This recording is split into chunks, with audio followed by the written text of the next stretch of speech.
go. There. Look at that. Look at that. I just got a 3.5 4-pound spot chase me up to the boat.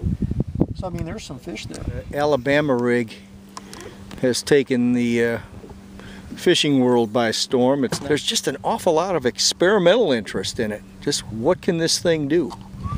Oh, I think it's a fabulous way to catch fish. I mean, you know, again, it's just another tool. It's not the only tool. Never thrown it here, but I think the state of Missouri, it's just 3 hooks. Oh. Look at that. Look at that. That's what I liked about the technique, was the fact that, you know, it gives me something different to learn. Yeah. I'm just fascinated by it. I think it's a phenomenal way of catching fish. Bass, herd and bait fish. We've seen how they can get triggered by an abundance of frantic bait fish in particular. You're playing off the personality of the fish, and you know, a school of minnows like this comes by the fish.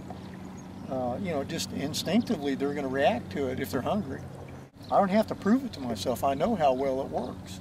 I've seen too many, you know, events across the country, from California to the East Coast. Look at that. Look at that. You've got all those baits moving, so even at a slow pace, there's got to, from a fisheye perspective, there's a lot of activity on that end of that. Well, the water's off colored. There's a vertical break right here, and I'm sitting in 6 foot of water, and I'm thrown over into 20. And you know, we've seen the minnow activity here. I had a nice 3.5 4-pound spot chase a crankbait up to the boat, and I've seen the schools of shad here, so you know, this is kind of a no-brainer. Mm-hmm. Yeah, I'm not in a hurry to reel it.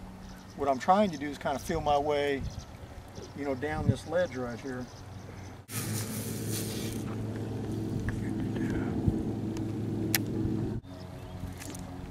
There we go. There. Hey, look at this. How about it? There we go.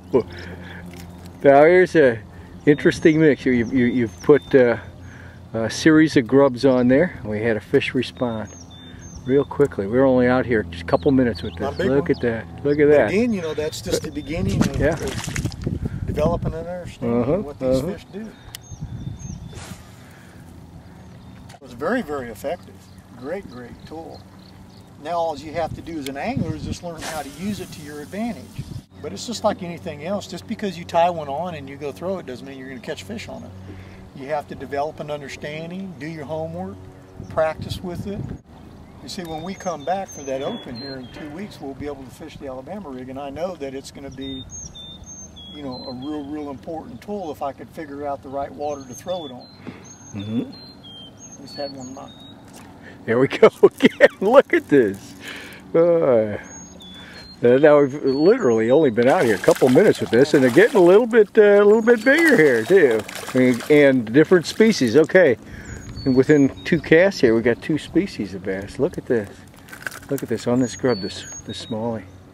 Oh man, that fish ate 2 baits. Look at that. Hold on, let me. A big bladed, or a big 5-inch hollow belly. So this is first time with the grubs. Yeah. First time with a grub, and I guarantee you these grubs right here, I've had them sitting in my garage for probably 10 years. Seriously. Look at that. Look at that. It was a reason for me putting the weed guards instead of just exposed head. Not that it is really going to make it that much weedless, but it may help a little bit. It certainly hasn't made it fishless. It's always fun to have a new bait, but there's just a whole new dimension to experimenting with something like this, isn't there? Something that's different. And what it does, I mean, again, you know, it triggers these fish. It instinctively makes them want to bite. You know, who knows what will happen in the future? I mean, I'm able to win, you know, a bunch of money on it. You just don't know. You have to get out there and fish. Look at that. Look at that. So why not have double tails out there? I mean, that could be the deal. Oh, look at this. Look at this.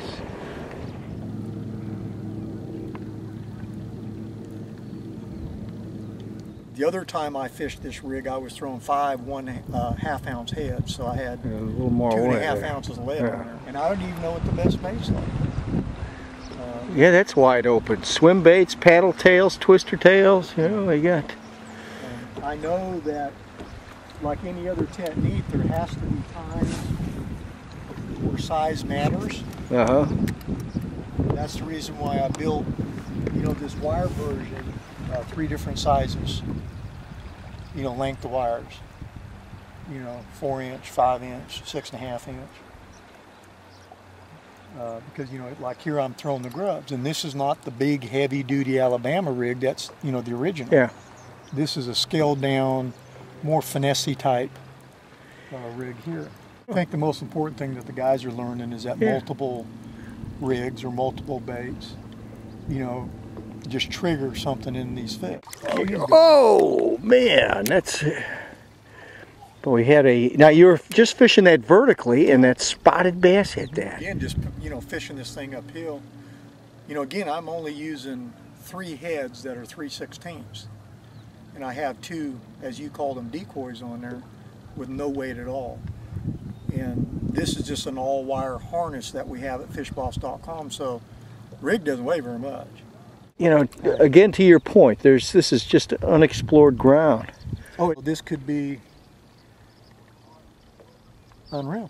I mean, you know, this could be something that, you know, again, you put tools in the hands of guys that live it and breathe it and understand it, you know, a lot of things are going to come. Am I fascinated by it? Yes.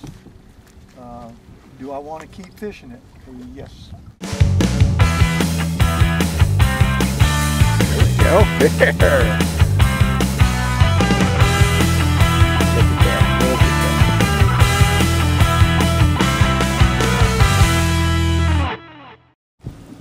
Look at that. Look at that.